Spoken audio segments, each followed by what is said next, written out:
하나님 말씀 보겠습니다.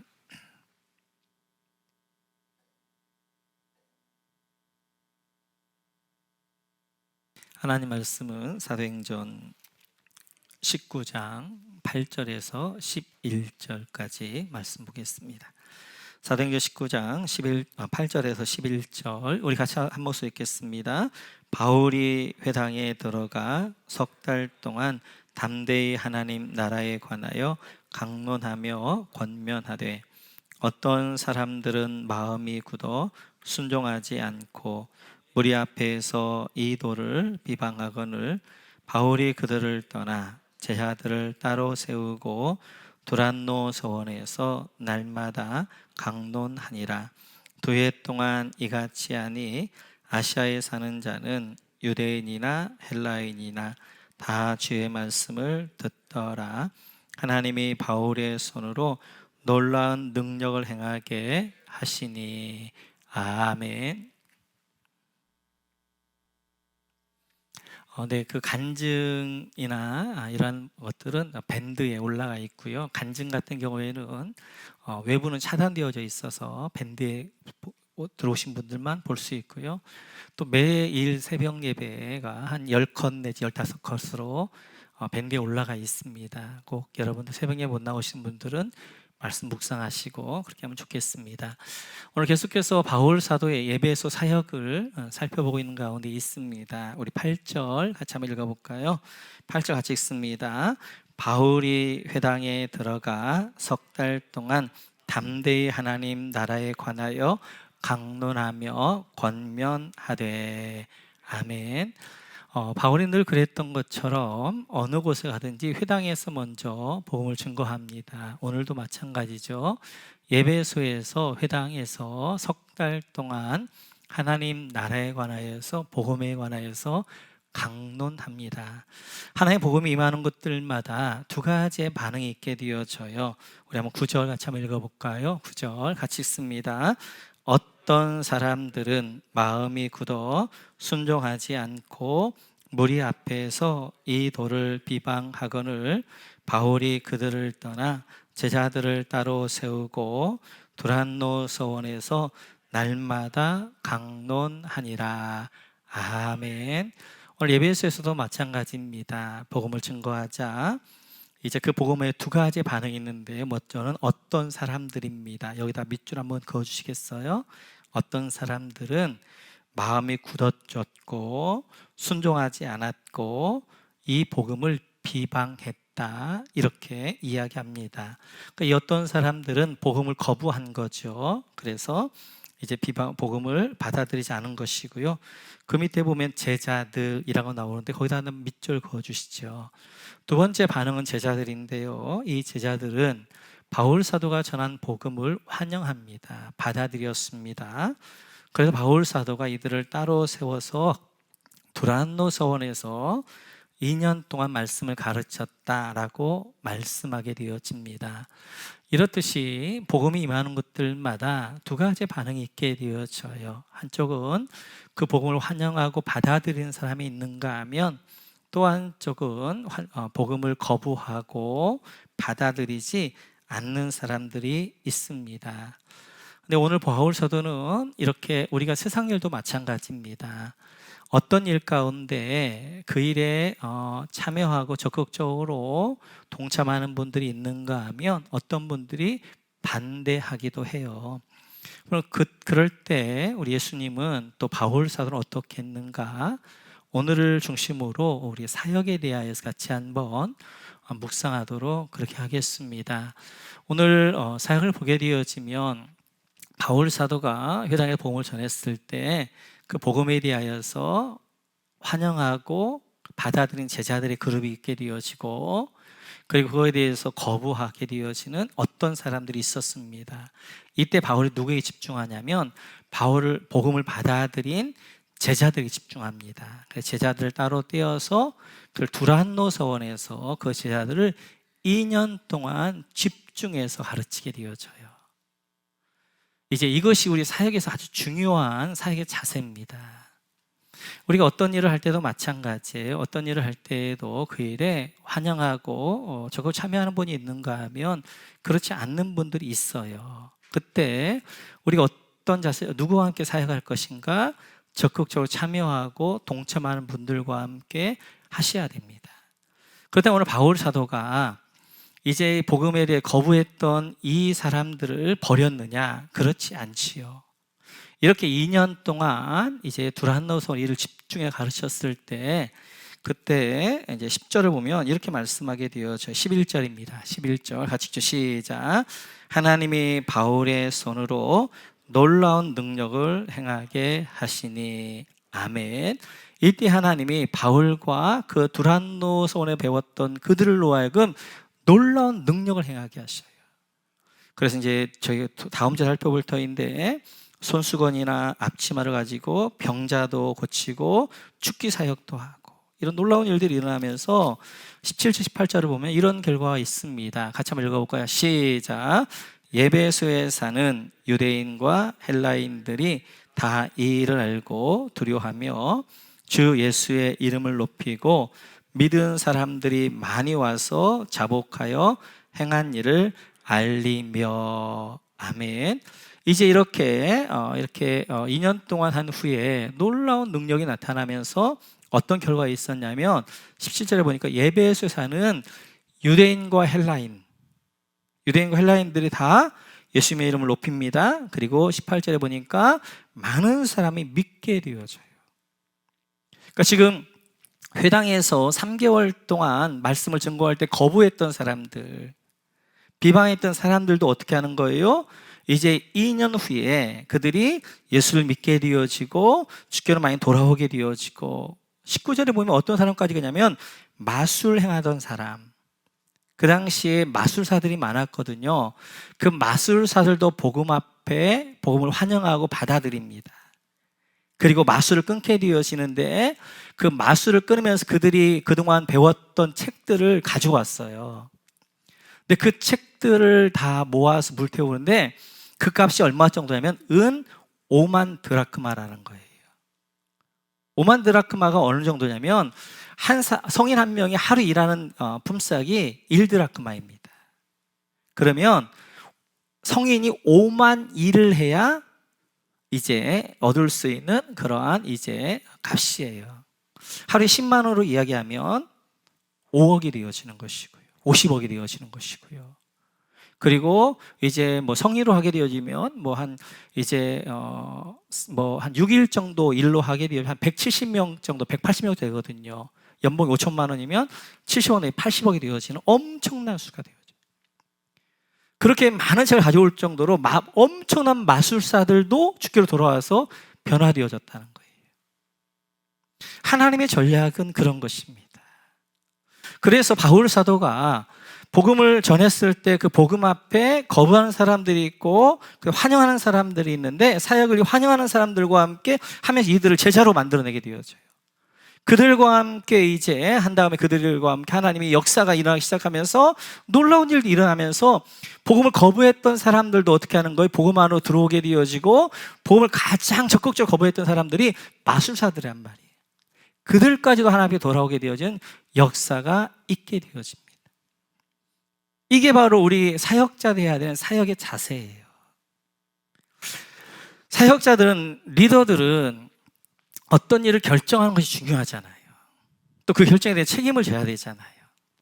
그렇기 때문에 어떤 것들을 결정할 때마다 기도 많이 하시고 그리고 결정하셔야 됩니다. 근데 그렇게 기도가 결정했다 할지라도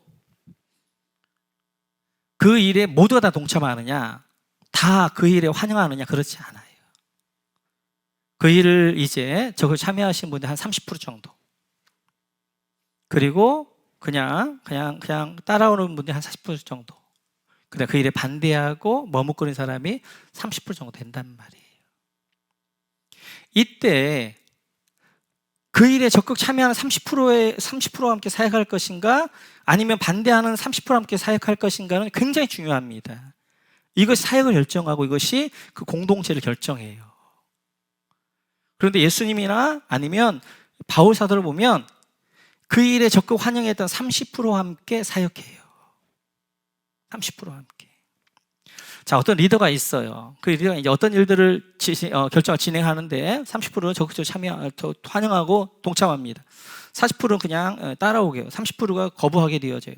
만약 30%의 마음을 두게 되어지고 여기다 집중하면 그 리더는 마음이 무거울 거예요. 그리고 답답할 거예요. 그리고 어두울 거예요. 저를 한번 예를 들면, 제가 이제 권 목사가 어떤 교회에 결정을 했어요. 결정을 했는데 30% 환영하는 사람보다 반대한 30%에 대하여서 이제 신경을 쓰고 거기에 막 집중하게 되어지면 권 목사의 마음이 무겁습니다. 어둡습니다. 그리고 부정적이 되어지고, 그리고 지치게 되어지고, 그 마음과 영이 어떻게 하는 거예요? 교회에 흘러가서 교회 자체도 어떻게 하는 거예요? 어둡게 하고 칙칙하게 하고 부정적이 되어지게 하고 힘들게 한단 말이에요. 근데 역으로 적극적으로 동참하고 참여하는 30%에 집중하고 사역한다고 그러면 권 목사의 마음이 굉장히 가벼워지고 밝고 활기가 있고 힘이 난단 말이에요. 그러면 그 마음과 힘이 어떻게 하는 거예요? 교회에 흘러가게 되어져서 교회 전체의 분위기가 밝고 활기차고 힘이 있어진단 말이에요. 그렇게 힘있게 사역하다가 보면 이제 그냥 따라왔던 40%들이 어떻게 하는 거예요? 적극적으로 동참하면서 70%가 어떻게 하는 거예요? 교회 안에서 활기를 가지고 사역을 해나가면서 으쌰으쌰 해나간단 말이에요. 그럼 그 으쌰으쌰 해나가는 것들을 보면서 이제 따라오지 않던 30%가 어떻게 하는 거예요? 70%가 80%가 되어지고 90%가 되어, 그래서 점점 사역의 반원들이 넓어져 간단 말이에요. 우리 목자님들도 마찬가지입니다. 목장에 사역하실 때 목장에 적극적으로 참여하신 분들이, 적극적으로 환영하신 분들이 있고 그렇지 않은 분들이 좀 있어요. 그러면 그렇지 않은 여기에 늘 마음이 있고 늘 이러면 목자님이 어두워집니다. 근데 그 어두운 영이 그냥 그 목장을 어떻게 하는 거예요? 지배하는 거예요. 그 목장의 분위기를 만들어버리는 거예요. 그럼 목장이 어둡고 이제 부정적이고 이러니까 목장 모임에 은혜가 안 되어져요. 그런데 열심히 하려고 하는 이제 한 분들과 함께 사역을 해나가면 목자님이 그 분들과 함께 사역하면 시너지가 이렇게 서로 힘을 얻게 되어지는 거예요. 밝게 되어지는 거예요. 그리고 그 이제 힘이 나게 되어지는 거예요. 그러면 그것이 어떻게 하는 거예요? 목장 분위기를 만들어요. 목장 분위기가 활기차고 따뜻하고 밝고 이렇게 되어진단 말이에요. 그럼 목장 식구들 은혜가 되어지니까 어떻게 하는, 그 은혜가 이제 옆에 있었던 참여하지 않았던 분들이 하나씩 그 안에 참여하게 되어진단 말이에요. 우리 모건교회 성도님들도 마찬가지입니다. 여러분들이 사회나 직장에서 리더일 수도 있고 팔로워일 수도 있고 리더를 도와주신 분들일 수 있고, 어디든지 여러분들은 예수 믿는 분의 특징은 밝으셔야 돼요. 긍정적이셔야 돼요. 어떻게 하면 우리 이 조직을, 우리 단체를, 우리 여기를 밝게 할 것인가. 그래, 늘 리더는 그렇게 가셔야 되고, 내가 리더를 돕는 자라면 그렇게 만드셔야 돼요. 긍정적이고 밝고 활기차게 그렇게 만드셔야 돼요. 왜냐하면 성령님은 밝으신 분이고 빛이시잖아요. 어둠이 없잖아요. 그래서 그 밝고 활기찬 곳에 성령의 역사가 있습니다. 사단은 어둠이란 말이에요. 어둠, 부정적인 거란 말이에요. 그 부정적이고 어두운 곳은 성령님이 역사하지 않아요. 그래서 이제 이렇게 여러분들 어디 있든 여러분 때문에 그곳이 밝아져야 되고 긍정적이 돼야 되고 힘이 있어야 되고 활기가 있으셔야 돼요. 우리가 자녀도 마찬가지예요. 자녀도 보면 자녀의 장점이 잘하는 게 있고 단점 못하는 게 있단 말이에요. 여러분 한번 잘 보세요. 자녀에게 어떤 말을 많이 하는가. 여러분들 부모들 어디에 많이 신경을 쓰는가. 그래서 자녀에게 잘한 것들을 칭찬하는 말을 많이 하는가, 아니면 이제 못한다는 말을 이제 잘하자고 이렇게 이제 책망하고 이런 말을 많이 하는가. 뒤가 훨씬 많을 거예요. 이해가 되어져요. 이거냐면 부모님 생각할 때 이렇게 생각하는 거예요. 우리 자녀가 이거 하나만 좀 잘하면 정말 멋진 아들이 될 텐데, 멋진 딸이 될 텐데, 멋진 사람이 될 텐데, 그런 마음에서 이거 이렇게 하자 이렇게 할 수 있단 말이에요. 그러면 자녀가 그 말을 듣고 내가 그 부모님 말씀대로 그런 사람이 돼야 되지, 그래서 그것들을 고치고 좋은 사람이 되어지느냐? 물론 그런 자녀도 있죠. 순기능적인 자녀들도.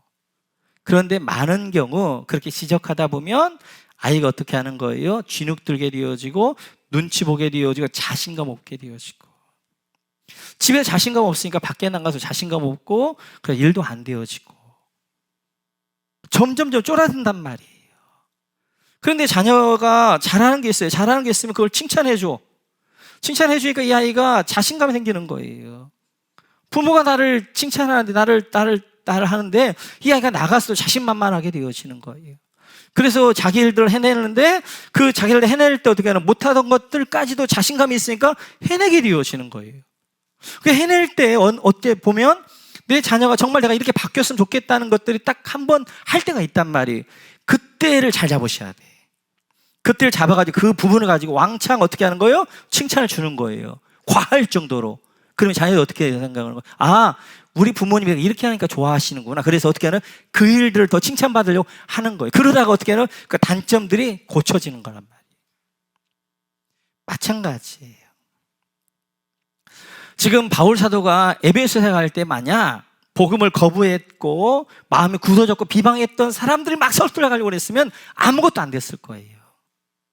그런데 그때 복음을 받아들였고 환영했던 제자들을 데리고 두란노선을 그들을 집중해 2년 동안 가르칩니다. 그런데 이들과 함께 하나님의 역사가 일어나기 시작하는 거예요. 그래서 하나님의 신비한 능력이 이제 예배소에 있게 되어지고 그 일들로 인하여서 어떻게 하는 거예요? 예배소의 유대인들, 헬라인들, 그리고 이 복음을 가장 적극적으로 반대했던 마술사들조차도 어떻게 하는 거예요? 주께로 돌아오게 되어지는 역사가 있단 말이에요. 그러면 이제 복음을 거부하고 목장에서 이렇게 좀 처지는 사람 버릴 것이야. 그 버리는 게 아니에요. 사역에 적극적으로 참여하신 분들 같이 사역을 하는 것이고, 좀 이제 미직거리고 좀 이런 분들 어떻게 하는 거예요? 기도의 대상인 거예요. 적극적으로 그분들 기도하는 거예요. 기도하면서 어떻게 하는 거예요? 이 안에 이제 자꾸 들어올 수 있도록 그렇게 유도하면서 이 모임 자체는 어떻게 하는 거예요? 밝고 활기차고 따뜻하게 만드셔야 된단 말이에요. 우리 모건교회 성도님들은 여러분들이 어디를 가시든지 여러분 때문에 그 모임 자체가 밝아지고 긍정적이 되어지고 따뜻하고 활기차고 힘이 있는 여러분 되시기를 주님의 이름으로 축원합니다. 이렇게 복음이 임하는 곳에 또 어떤 일이든 마찬가지예요. 그 일에 환영하는 사람이 있는가 하면 거부하는 사람이 있습니다. 9절 다시 한번 보겠습니다. 9절 여러분 보시죠. 같이 시작. 어떤 사람들은 마음이 굳어 순종하지 않고 무리 앞에서 이 도를 비방하거늘. 보시면 자 어떤 사람들이 있었단 말이에요. 이건 누구였어요? 복음을 거부하고 받아들이지 않은 사람들이었단 말이에요. 이들의 상태가 어땠느냐? 마음이 굳어. 여기다가 여러분 사선, 마음이 굳어 밑줄 치고 사선, 그리고 순종하지 않고 여기다가 밑줄 치고 사선, 그리고 무리 앞에 이 도를 비방하거늘 여기까지 줄 치고 사선. 복음을 거부한 사람들의 상태를 세 가지로 이야기해요. 마음이 굳어 있었다, 순종하지 않았다, 그리고 이 복음을 비방했다. 이게 이제 하나님을 떠나는 순서입니다. 그래서 믿음이 식어질 때 어떻게 하면 가장 처음에 오는 게 뭐냐면 마음이 굳어지는 거예요. 마음이 굳어지다가 그 다음에 어떻게 해요? 순종하지 않는 사람이 되어지고 나중에는 이 복음을 비방하는 사람이 되어진단 말이에요. 여기 마음이 굳었다 이 말은 다른 말로 하면 강팍한 마음이다, 완악한 마음이다, 길가와 같은 마음이다, 이렇게 이야기한단 말이에요. 그러면 이 강팍한 마음이, 완악한 마음이 어떤 마음인가? 그것을 사무엘서에서 잘 설명해 주는데요. 우리 사무엘서 여러분 한번 펴시죠. 사무엘서는 몇 군데 한번 찾아가면서 읽을 거예요. 사무엘상 6장 6절입니다. 사무엘상 6장 6절. 네, 제 성경 416쪽입니다. 사무엘상 6장 6절 같이 읽죠. 시작. 애굽인과 바로가 그들의 마음을 완악하게 한 것 같이 어찌하여 너희가 너희 마음을 완악하게 하겠느냐. 여기까지. 여기 완악 두 번 나오잖아요. 완악이다. 여러분 동그라미 쳐주시겠어요? 그들의 마음을 완악하게 할 것 같이 너의 마음을 완악하게 하겠다. 완악. 여기 완악이라 쳐주고, 이 완악이라는 말이 히브리어로 카바드입니다. 카바드. 이제 원형이 카바드인데, 이 카바드라는 말이 굳은 마음, 완악한 마음, 강팍한 마음, 이런 마음이 되어져요. 사무엘 저자는 이 카바드라는 말을 통하여서 복음의 중요한 진리를 설명해내고 있습니다. 우리 4장 한번 보시겠어요? 4장 18절. 4장 18절 같이 한번 읽죠. 시작. 하나님의 괴를 말할 때 엘리가 자기 의자에서 뒤로 넘어져 문 곁에서 목이 부러져 죽었으니 나이가 많고 비대한 까닭이라. 여기까지. 비대한, 여기다가 여러분 동그라미 쳐주시고, 이 비대한이란 말이 뭐냐면 카바드예요. 카바드란 말은 이제 무겁다, 비대하다, 이런 뜻입니다. 그래서 완악하다, 이 무겁다, 이거 같은, 이제 뭐 변형이 좀 일어나긴 하지만 원형이 같은 거예요. 카바드라는 원형이 같아요. 그래서 카바드라는 말은 무겁다는 거예요. 무겁다. 그것을 다시 이제 사무엘상 2장 29절에서 이렇게 이야기합니다. 사무엘상 2장 29절. 좀 펴보시죠. 2장 29절 시작. 너희는 어찌하여 내가 내 저소에서 명령한 내 재물과 예물을 밟으며 네 아들들을 나보다도 중히 여겨. 여기까지. 중히라는 말이 동그라미를 쳐주시고, 이 중히라는 말이 카바드예요. 카바드. 그러니까 중히 여긴다, 소중히 여긴다, 무겁게 여겼다, 이런 거예요. 그러니까 지금 엘리가 자기 아들 비느하스 홈리를 하나님보다 더 중히 여긴 거예요, 무겁게 여긴 거예요, 소중하게 여긴 거예요. 이것이 이런 거예요. 하나님의 저울이 있어요. 죄송해요. 하나님을 저울에 달아보아야 되는데 저울이 있어요. 하나님 계시고 지금 엘리에게 비느하스 홈리라는 아들이 있어요. 그런데 지금 어떻게 하는 거예요? 이 홈리와 비느하스라는 아들이 더 카바드 무거운 거예요.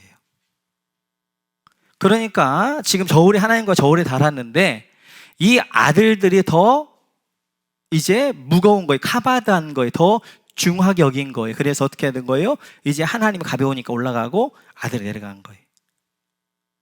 그것을 가리켜 카바드, 중히 여겼다, 무겁게 여겼다, 이렇게 이야기해요. 계속해서 2장 30절에 보면 그 밑에 이렇게 이야기합니다. 이제 그걸 가리켜서 이렇게 이야기하시는데요. 30절 같이 죠. 시작. 그러므로 이스라엘의 하나님 나 여호와가 말하노라. 내가 전에 네 집과 내 조상의 집이 내 앞에 영원히 행하리라 하였으나 이제 나 여호와가 말하노니 결단코 그렇게 하지 아니하리라. 나를 존중히 여기는 자를 내가 존중히 여기고 나를 멸시하는 자를 내가 경멸하리라. 여기 여러분 나를 존중이다 동그라미, 여기는 자를 내가 존중히 여기고 존중이다 동그라미. 이 존중이라는 말이 카바드예요. 원형이 카바드.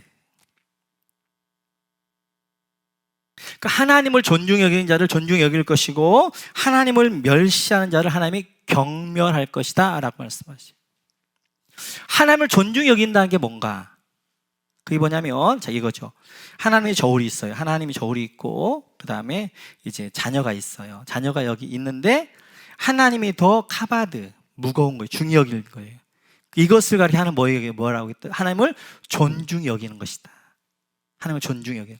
하나님도 무겁게 하는 거예요. 저울이. 그래서 하나님의 더 밑으로 가는 거예요. 이것을 존중히 여기. 이런 사람은 어떻게 한다? 이 자녀를 하나님 어떻게 하겠다? 존중히 여기겠다. 그런데 하나님과 자녀를 저울을 달았어요. 근데 자녀가 더 무거워. 카바드해. 그래서 자녀가 이렇게 되었어요. 이걸 가리켜 뭐라고? 하나님을 멸시하는 거다. 그래서 하나님 어떻게 하겠다? 이 자녀를 어떻게 하겠다? 경멸하겠다. 잘 들으셔야 돼요. 성경은요, 추상적이지 않아요. 굉장히 구체적입니다. 하나님을 존중히 여긴다는 게 뭔가 다른 게 아니라 무엇과 함께 저울을 달았는데 하나님을 더 무겁게 여기는 것, 더 귀중히 여기는 것, 더 중요하게 여기는 것이 하나님을 존중히 여기는 거라는 거예요. 하나님을 멸시하는 게 뭐예요? 하나님을 이제 뭐 다른 것보다도 더 가볍게 여기는 것, 다른 것이 더 무겁게 이렇게 되어지는 것이 하나님을 멸시하는 거라는 거예요. 하나님의 경멸하는 자녀가 잘 될 수 있겠어요? 지금 엘리가 자기 아들 비나스 홈리를 하나님보다 더 중히 카바드했단 말이에요. 그래서 자기 자녀를 더 중히 여겼어요. 이것이 하나님을 멸시하는 거예요. 그래서 하나님이 홈리와 비나스를 어떻게 하는 거예요? 경멸하는 거예요. 그래서 어떻게 하는 거예요? 전쟁터에서 이들을 보호해주지 않는 거예요. 그래서 어떻게 하는 블레셋과 전쟁터에서 홈리와 비나스가 죽게 되어지고 그리고 언약궤를 빼앗기게 된단 말이에요. 자녀를 위한 길이 뭐냐? 하나님 그렇게 말씀하시는 거예요. 하나님을 존중히 여기는 거예요. 하나님 자녀보다 더 하나님을 더 무겁게 여기는, 그럴 때 하나님을 존중히 여기는 자 하나님이 그 자녀를 어떻게 하겠다? 존중히 여기겠다, 축복하겠다, 이렇게 말씀하시는 거란 말이에요. 계속해서 보겠어요. 사무엘상 4장 21절입니다. 사무엘서 4장 21절 같이 읽죠. 시작. 이르기를 영광이 이스라엘에게 떠났다 하고 아기 이름을 이가봇이라 하였으니, 여기 이가봇은 합성어인데요, 이 플러스 카바드예요. 이게 이제 이가보트가 되어지는데요, 이라는 말은 없다는 말이 없다. 카바드는 영광이란 말입니다. 그래서 이 카바드 해서 뭐가 되는 거예요?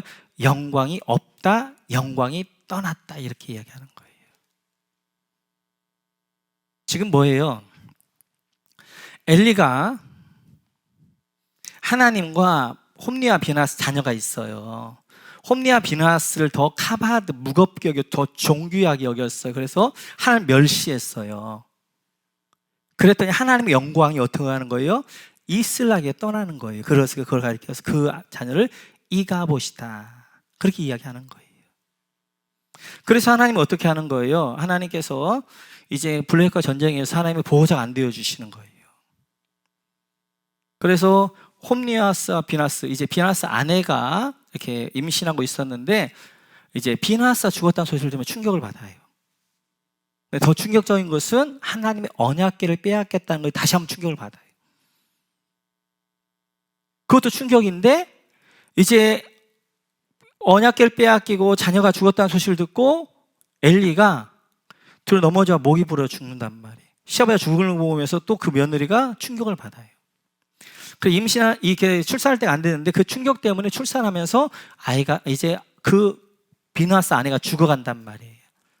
죽어가면서 그 아내가 이 아들의 이름은 뭐라고 지냐면 이가봇, 하나님의 영광이 떠났다, 이 가정에서, 그리고 이제 이 나라에 하나님의 영광이 떠났다, 이렇게 얘기한단 말이에요.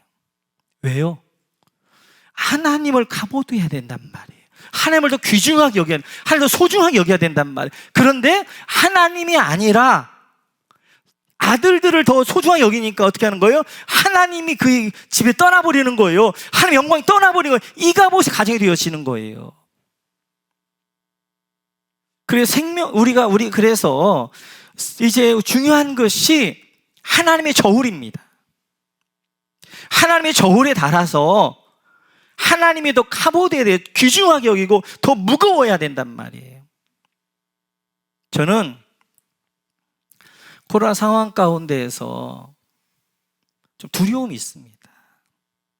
어떤 두려움이 있냐면, 우리 성도님들이 이제 이 코로나 상황을 여러분 한번 저울에 달아보세요. 하나님을 한쪽에 하나님, 한쪽 코로나 상황, 여러분에게 뭐가 더 무겁습니까? 뭐가 더 귀합니까? 뭐가 여러분을 더 결정합니까? 예배를 뭐가 결정합니까? 하나님이 결정하나요? 아니면 이 코로나 상황이 결정하나요? 코로나 상황을 결정하기 위해 이것이 더 카보드, 하나님을 경멸한 무시하는 것이 된단 말이에요. 이때 뭐가 시작되냐면 마음이 굳어지기 시작하는 거예요.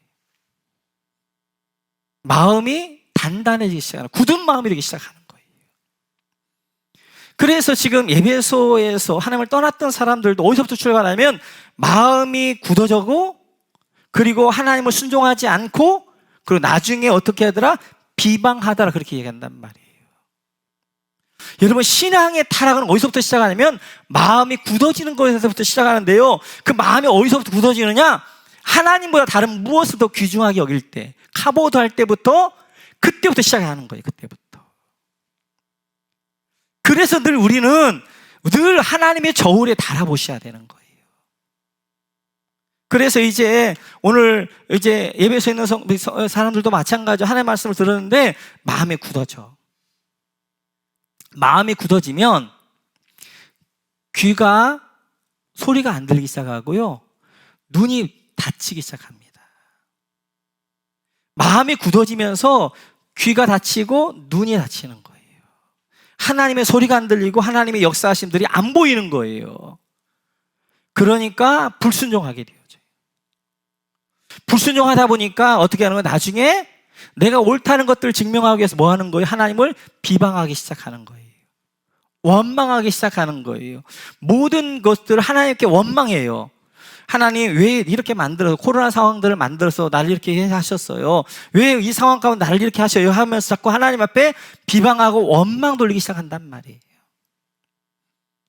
신앙이라는 것은 하루아침에 있잖아요, 확 떨어지는 게 아니에요. 하루아침에 신앙이 확 버리는 게 아니라 내가 느끼지 못할 정도로 서서히 마음이 굳어가는 것이고요, 서서히 하나님을 떠나는 것입니다. 그 출발이 어디서부터 출발하느냐? 하나님의 저울에서 출발하는 거예요. 하나님보다 세상이 더 무거워지기 시작할 때 서서히 무거워지기 시작한단 말이에요. 그러면서 이제 이렇게 마음이 굳어지고 완악한 마음, 강팍한 마음이 되기 시작하는 거예요. 우리는 언제나 하나님의 저울에 달아보셔야 됩니다. 코로나 상황을 한번 달아보세요. 하나님이 내 지금 삶 가운데 하나님이 주인이신가? 하나님이 결정하는가? 코로나는 이 상황이 결정하는가? 우리의 자녀를 달아보셔야 돼요. 이 저울에 하나님하고 자녀를 달아봐서 하나님이 더 카바트한가? 하나님이 더 무거우신가? 하나님이 더 귀하게 여기는가? 아니면 자녀가 더 무거운가? 자녀가 귀하게 여기는가? 이 하나님의 저울에 하나님과 돈을 달아보셔야 돼요. 하나님이 돈보다 더 중요한가? 무거운가? 아니면 돈이 더 중요한가? 돈이 더 중요할 때 하나님을 경멸하는 것이고요, 돈이 더 중요할 때 그 마음이 어떻게 하는 거예요? 카바드고 완악한 마음이 되어진 거예요. 굳어진 마음이 되어지는 거예요. 그러면 점점 어떻게 해요? 시장을 떠나게 되어지는 거예요. 여러분이 사랑하는 그 무엇, 여러분이 귀하게 여기는 그 무엇, 늘 어디다? 이 하나님의 저울에 달아보셔야 된단 말이에요. 그래서 내가 예배를 가야 되는데 내가 취미가 있어요. 하나님이 나를 결정하나? 취미가 결정하나? 취미가 결정하게 되어지면 여기가 더 무거워진단 말이에요. 예배가 아니라 취미 생활을 하는 거예요. 하나님이 무거우면 어떻게 하는 거예요? 하나님이 예배하러 가게 되어지는 거예요.